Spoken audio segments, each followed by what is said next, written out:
지난주까지 저희가 사도행전 강해를 통해서 사도행전 14장 말씀까지를 함께 살펴보았습니다.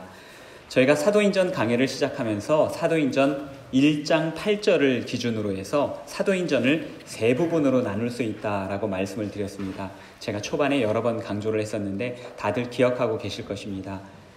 다시 한번 나눠볼까요? 1장부터 7장까지 복음이 예루살렘에만 머물던 시기였습니다. 다들 왜 이렇게 기쁘신지 웃고만 계시네요. 그 다음에 8장부터 12장까지 복음이 예루살렘을 넘어서 유대와 사마리아의 복음이 전파되는 시기입니다. 그리고 13장 이후로 끝까지 복음이 땅끝까지 전해지는 시기. 그래서 13장 이후를 보게 되면 여기에는 바울의 여러 번의 전도 여행이 나오는데 저희가 13장, 14장을 통해서 바울의 첫 번째 전도 여행을 모두 살펴보았습니다. 바울의 전도 여행은 교회 역사에 아주 큰 영향을 끼쳤습니다. 무엇보다도 기독교 세계관을 확장하는 큰 일이 있었는데요. 지리적으로는 복음이 팔레스타인하고 옛날의 페니키아 땅 거기에만 머물렀던 이 복음이 지금 현재의 터키 반도 전체에 복음이 전파되는 그런 효과가 있었습니다. 또한 전도의 대상에서 있어서도 큰 변화가 있었는데요. 여행 중반까지는 바울 일행이 어느 도시를 가든지 간에 회당을 방문하였습니다. 회당을 방문한 것은 유대인들을 전도하기 위함이었었죠. 그런데 1차 전도여행 후반기부터 그 양상이 조금씩 달라집니다. 루스드라라고 하는 도시에 갔었는데 거기에는 회당이 없었다. 그렇기 때문에 바울과 그의 일행은 회당이 아니라 거리에서 그리고 광장에서 복음을 전하기 시작했습니다.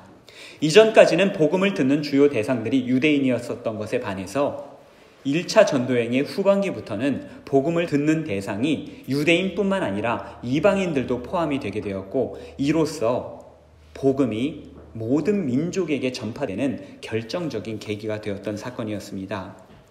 처음부터 그렇게 계획했었던 것이 아니었죠. 바울이 박해를 받지 않았더라면 변화는 일어나지 않았을 것입니다.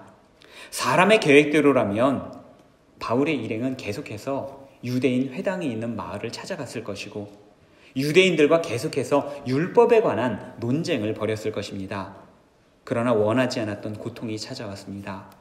바울 일행의 여정은 예상하지 못한 방향으로 흘러갔습니다. 그런데 바로 여기에서부터 새로운 세계가 펼쳐졌던 것입니다. 이로 인해서 기독교의 역사가 바뀌었고 인류의 역사가 바뀌었습니다. 사람으로서 생각하지 못한 것, 사람으로서 얻을 것이라 기대하지 못한 것을 하나님께서 그 길을 걷게 하셨고 그 길을 얻게 하셨습니다. 우리는 이것을 하나님의 섭리다라고 이야기를 합니다. 하나님께서 다스리고 계십니다. 하나님께서 저와 여러분의 인생을 이끌어주고 계십니다. 우리가 알지 못하는 상황에서도 때로는 힘들고 어려운 상황에서도 하나님께서는 우리를 보고 계시며 알고 계시며 우리의 삶을 지속적으로 이끌어가고 계십니다. 이러한 믿음이 바울에게도 있었습니다. 사도행전을 읽어보면 사실 바울 일행의 일정에 대해서 객관적으로 서술을 하기 때문에 바울이 어떤 생각을 하고 있는지 잘 알기가 어렵습니다. 그래서 오늘 우리가 갈라디아서를 찾아보는 것입니다. 갈라디아서는 사도 바울이 갈라디아 지방에 있는 여러 교회에 보낸 서신서입니다. 갈라디아는 바울이 1차 전도여행에서 복음을 전했던 비시디아의 4도시들 이고니온, 안디옥, 루스드라, 더베 이 네 도시가 있는 이 모든 지역을 아우르는 지역을 갈라디아라고 이야기를 합니다. 성경에서는 우리가 앞서 보았을 때 사도행전에서 비시디아라고 하는 지명을 보았는데 이 비시디아라고 하는 지명은 터키 중부 고원지대 이 아나톨리아 지역의 고대 명칭이 비시디아였습니다. 그런데 로마가 이 지역을 정복하면서 이것을 행정구역으로 갈라디아라고 구분을 하기 시작했습니다. 본래 이 갈라디아라고 하는 이름은 켈틱 사람들이 사는 땅이라고 하는 그런 의미였는데 여기에 살던 사람들이 굳이 켈틱 사람이었던 것 같지는 않습니다. 그런데 그 지명을 가져와서 갈라디아라고 부르기 시작을 했고요. 사도행전을 보게 되면 그래서 갈라디아, 그리고 비시디아라고 하는 이름이 번갈아서 사용되는 것을 볼 수가 있습니다. 그런데 사도행전을 제외하고 신약의 다른 책들에서는 오직 갈라디아라고 하는 이름만 사용이 됩니다.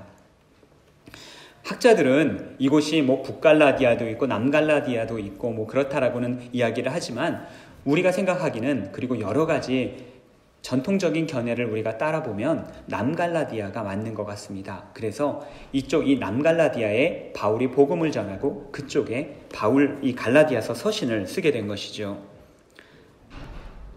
바울의 1차 전도 여행은 독특하게도 그 여정이 왔던 길을 되돌아가는, 그래서 이것을 저희가 간단하게 그림으로 그릴 때는 C자 모양을 그립니다. 그래서 왔던 길을 되돌아간다, 이런 식으로 해서 그의 여정을 그리는데, 그의 독특한 여정 때문에 바울은 이 비시디아 지역을, 갈라디아 지역을 한 번 방문한 게 아니라 여행은 한 번 하면서도 2번을 방문하게 되었습니다.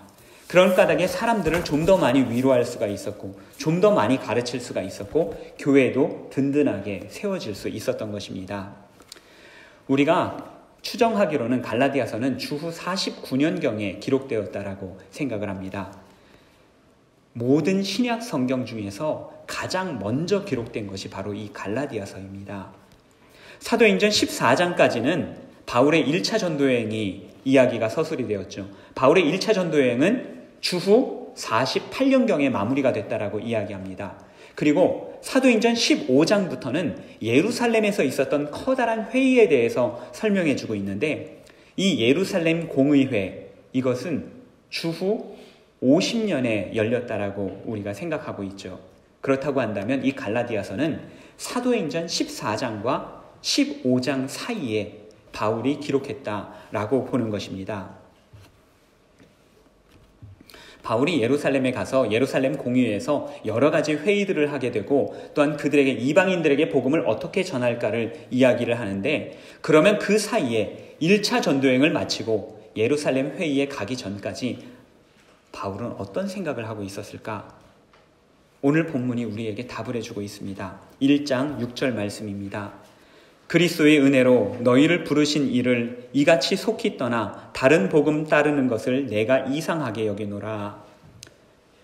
전도여행 후에 수리아 안디옥에 머물고 있었던 바울에게 갈라디아 지방에서부터 소식이 들려왔습니다.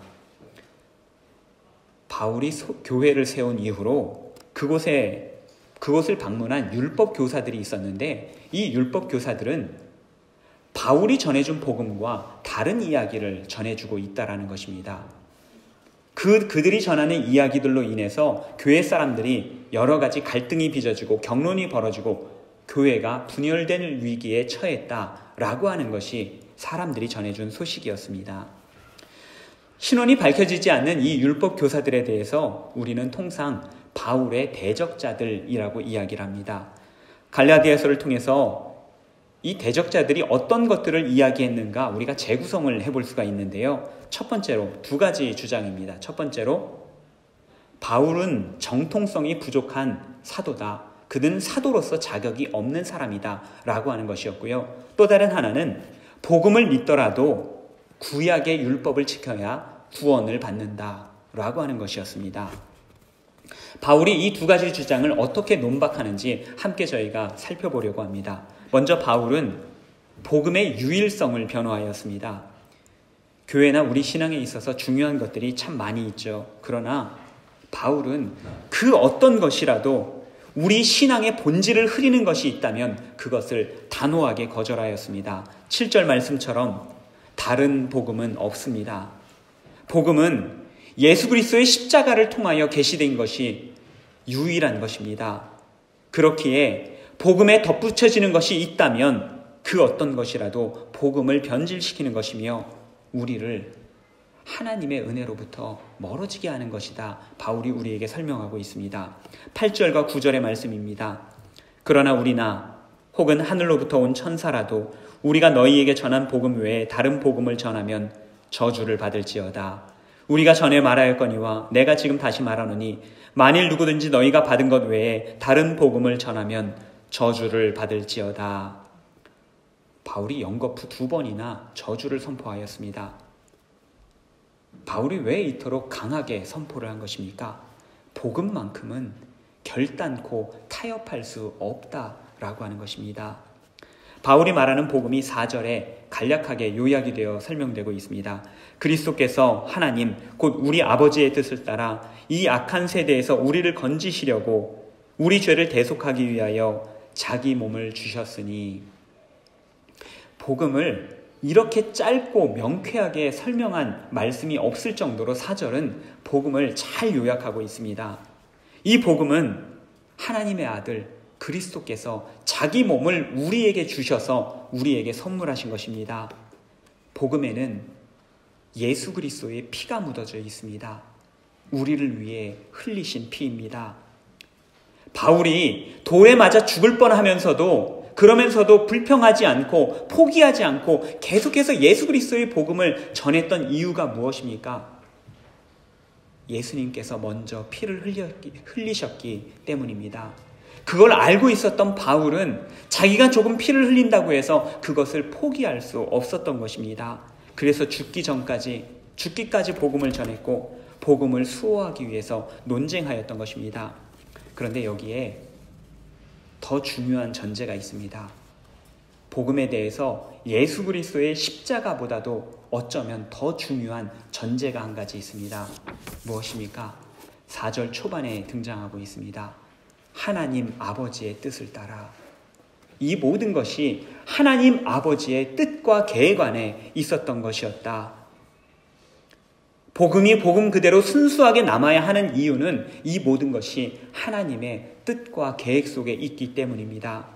구약을 우리에게 계시하신 분, 아브라함을 선택하시고 모세를 민족의 영도자로 이끄셔서 민족을 이끌어내신 분, 그리고 때로는 천사를 보내시고 때로는 선지자를 보내셔서 이스라엘을 구원하신 분, 바로 그분이 우리에게 복음을 주셨다. 이것이 다 그 하나님의 뜻이다. 오늘 성경이 우리에게 말씀하고 있습니다. 거기에는 어떤 논란의 여지가 있을 수 없다라는 것입니다. 두 번째로 바울은 자신의 사도성을 변호하였습니다. 바울의 대적자들은 바울의 복음을 논박하기에 앞서서 바울의 사도성을 먼저 공격하였습니다. 우리가 TV에서 뉴스를 보다 보면 자주 등장하는 용어 중에 프레임 전환이라고 하는 것이 있습니다. 제가 좀 유식하게 말해야 되는데 프레임 전환이라고 해야 되나요? 이게 무엇인가 하니 사건의 본질은 보지 못하게 하고 사건의 이면을 들춰내서 다른 면을 보게 하는 것. 다시 말해서 어떤 사람이 비리를 폭로를 하게 되면 그 비리가 무엇인지 무엇이 잘못됐는지를 보게 하는 것이 아니라 그 비리를 폭로한 사람, 이 사람은 어떤 사람이지? 이 사람 가족관계는 어떻지? 이 사람이 지금 빚이 있는데 그걸 빚을 갚으려고 그랬나? 다른 것들을 자꾸만 보여주어서 정말로 잘못된 것이 무엇인지 보지 못하게 하는 것, 이것을 프레임 전환이라고 이야기를 합니다. 바울의 대적자들은 바울이 선포한 복음을 약화시키기 위해서 바울을 공격하였습니다.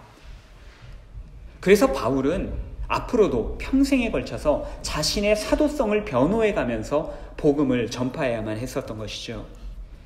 성도들로 하여금 바울에 대한 신뢰를 떨어뜨리게 한 것에는 두 가지 중요한 이유가 있습니다. 첫째로 바울이 선포한 하나님의 말씀에 대해서 신뢰하지 못하도록 한 것입니다. 두 번째로 하나님의 교회를 무너뜨리려고 하는 영적인 전쟁이었습니다. 신뢰를 깨트리고 말씀을 이간하는 이러한 사단의 공격은 언제나 효과적인 것을 우리는 알 수 있습니다. 창세기만 보아도요, 사단이 얼마나 교활하고 얼마나 능력이 뛰어난지 하나님께서 아담에게 직접 명령하신 것을 아담으로 하여금 믿지 못하도록 만들지 않았습니까? 그래서 선악과를 따먹게 만들고 그래서 타락하게 만들었던 것입니다. 이러한 영적 공격은 바울의 때에도 그리고 오늘날에도 여전히 반복됩니다. 말씀이 제대로 심기지 못하도록 하기 위해서 말씀 나누는 사람을 비판하게 하는 일이 날마다 비일비재합니다. 찬양대가 하나님께 영광을 돌릴 때 예배와 찬양에 집중하지 못하도록 혹시 음정 틀린 것 없나? 박자 틀린 것 없나? 찬양대원들 표정이 왜 저러나? 이런 주변 것들에 집중을 하게 하는 그런 것들.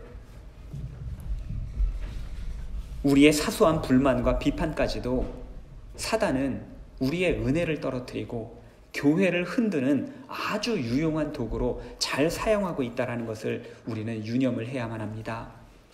그래서 바울은 서신서 인사말에 자신을 소개하면서 자신이 어떤 사람인지 이것을 변호하였습니다. 1절 말씀을 함께 보겠습니다.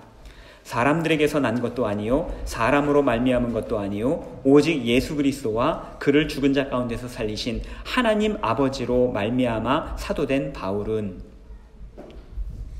1절이 상당히 긴데요, 이 1절이 한 문장이 아닙니다. 문장은 어디서 끝납니까? 3절에서 끝납니다. 그럼 이 1절은 무엇이냐? 1절이 주어입니다. 문장에 주어가 이렇게 주어를 많이 꾸며주는 그러한 문장으로 되어 있습니다.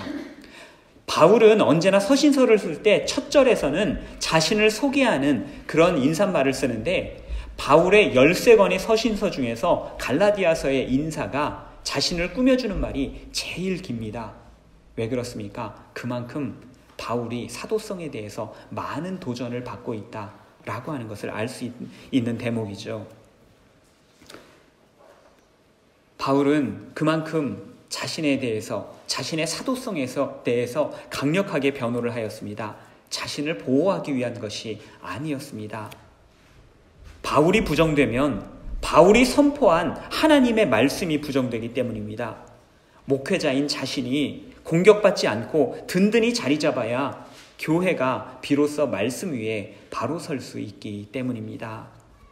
1절에서 바울은 자신이 사도가 된 것은 사람의 뜻으로 말미암은 것이 아니라 하나님의 계획에 따라 하나님의 뜻에 따른 것이라고 고백하였습니다.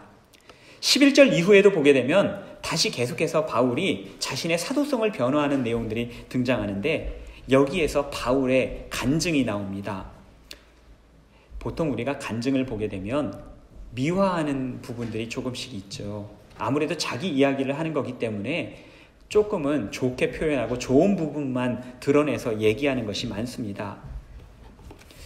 또한 바울은 인간적으로 자랑할 부분이 꽤 많은 사람이었습니다. 그런데 바울의 간증을 우리가 간단하게 줄여보면 다음과 같습니다. 자신은 인간의 열정으로 열심히 나쁜 짓을 해왔는데 하나님께서는 자신을 모태에서부터 지금까지 인도하고 계셨다, 이끌어주고 계셨다라고 하는 고백이었습니다. 바울의 간증에는 자신의 실패가 담겨져 있습니다. 3년간 아라비아로 도망쳤던 것에서부터 21절에 언급되었던 길리기아는 바울의 고향인 다소를 의미합니다. 고향에 들어가서 10수년간 칩거했었던 그 칠흑과도 같았던 그 시간들, 바울은 그것을 언급하고 있습니다. 인간적인 생각에서는 지워버리고 싶은 그러한 기억이었을지 모릅니다. 그러나 여기 인생에 대한 바울의 위대한 고백이 있습니다. 결국 우리 인생은 하나님의 계획과 섭리 안에 있다라고 하는 것입니다. 바울이 아라비아 광야에 간 것이나 길리기아에서 숨죽이고 있었던 것, 그 모든 것조차도 하나님께서 계획하신 은혜로운 시간이었다라고 하는 것입니다. 하나님께서는 바울을 계속해서 아껴두고 계셨다가 마침내 복음 전파의 새로운 시대를 열어가게 하셨습니다. 상황과 환경이 무르익도록 기다리고 준비하는 그런 시간이 되었던 것입니다. 그리고는 마침내 때가 되어 바울을 통하여 놀라운 하나님의 은혜를 선포하게 하셨습니다. 그리스도인들은 다 각자마다 자신의 그릇이 있을 텐데, 그리스도인들의 그릇은 자신의 능력과 스펙에 따라서 결정되는 것이 아닙니다.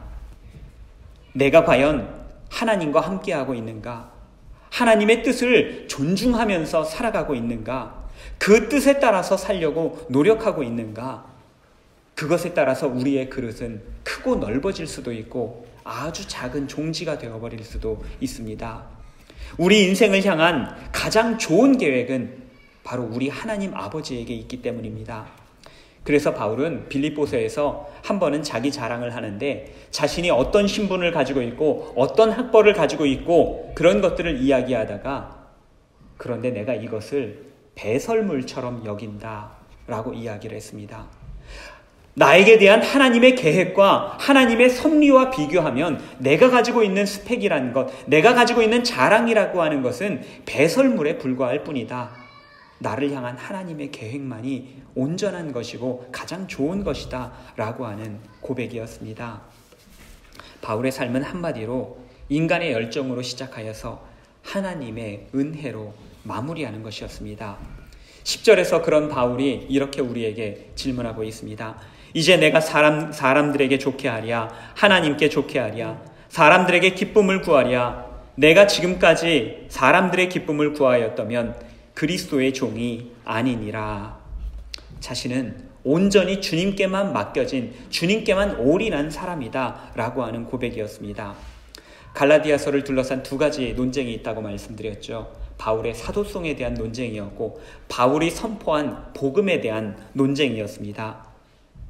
이 두 가지 논쟁에 대해서 바울은 단 한 가지 대답을 해주었습니다.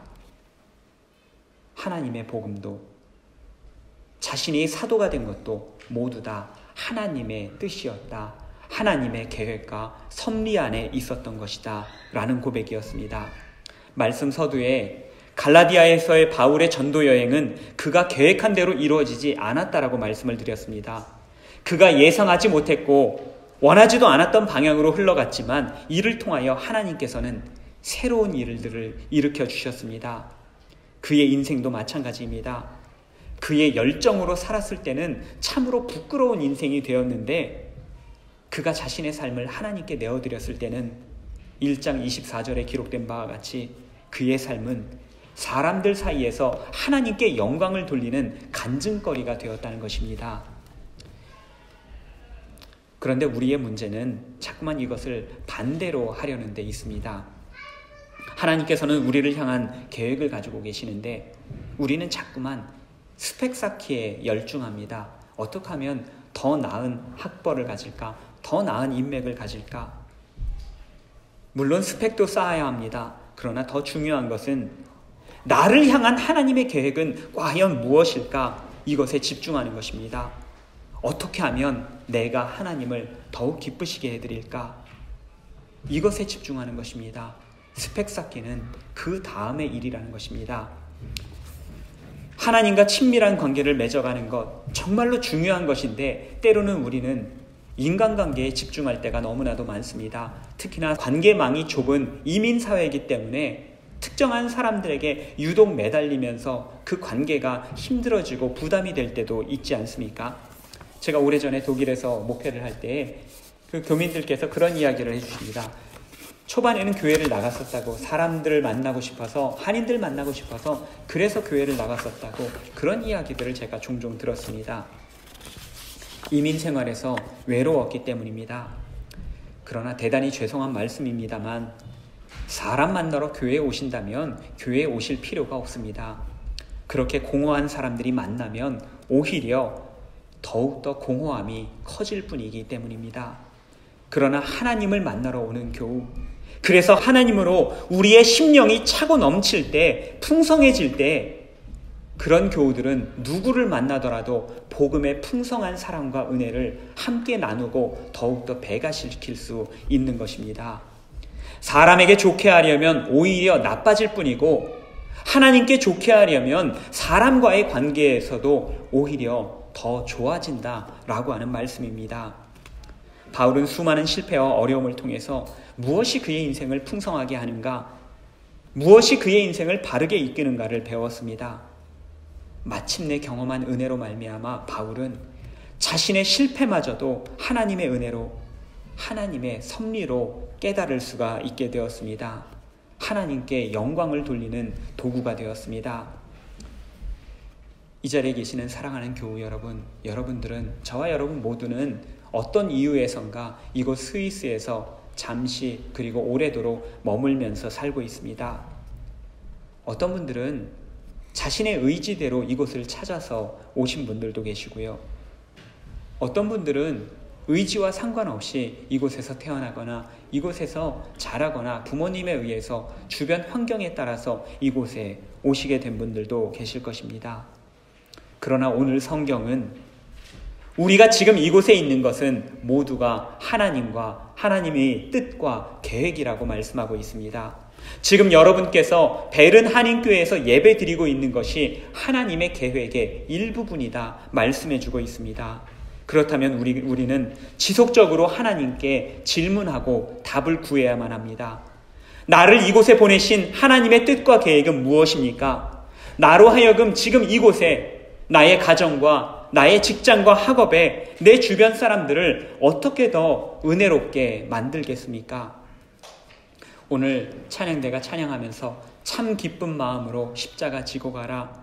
그렇게 할 때 우리 슬픈 마음이 위로받을 것이다 라고 찬양을 하였습니다. 우리가 때로는 우리 인생이 험난한 길 그리고 어둠의 길을 지나간다 할지라도 우리가 기쁜 마음으로 걸어가는 이유, 우리 하나님께서 나와 함께하고 계시고 이 시간 역시도 하나님께서 나를 위한 가장 좋은 계획으로 이끄시는 시간이다. 이 믿음 때문에 우리는 견뎌낼 수 있고 기쁜 마음으로 그 길을 걸어갈 수 있는 것입니다. 우리 인생을 하나님께서 섭리하시고 계획하셨습니다. 바울이 저와 여러분들에게 다시 질문하고 있습니다. 사람들을 좋게 하시겠습니까? 하나님을 좋게 하시겠습니까? 사랑하는 교우 여러분, 여러분의 말과 행동과 결단과 모든 인생의 결정들이 하나님의 뜻에 따라 하나님을 기쁘시게 할 수 있기를 간절히 바랍니다. 기도하겠습니다. 우리의 삶을 모태에서부터 알고 계시고 계획하시는 하나님, 저희 인생이 어디를 가든지 무엇을 하든지 하나님의 계획과 섭리 안에 있음을 믿음으로 고백합니다. 하나님의 뜻 가운데 우리 인생은 그 그림자까지라도 은혜가 되고 하나님의 영광의 간증이 될 것을 또한 믿습니다. 우리의 말이, 우리의 행동이, 우리의 결정과 결단이 사람들을 기쁘게 하는 것이 아니라 하나님을 기쁘시게 하는 것이 되게 하여 주시옵소서. 우리를 이곳에 보내신 하나님의 뜻에 집중하겠습니다. 오직 하나님을 기쁘시게 하고 우리가 서 있는 이곳, 우리의 가정을, 우리의 교회를, 우리의 학교와 일터를 더욱 복되게 하고 은혜롭게 만들어가는 저희가 되도록 날마다 성령 충만하게 하여 주시옵소서. 예수님 이름으로 간절히 기도드립니다. 아멘.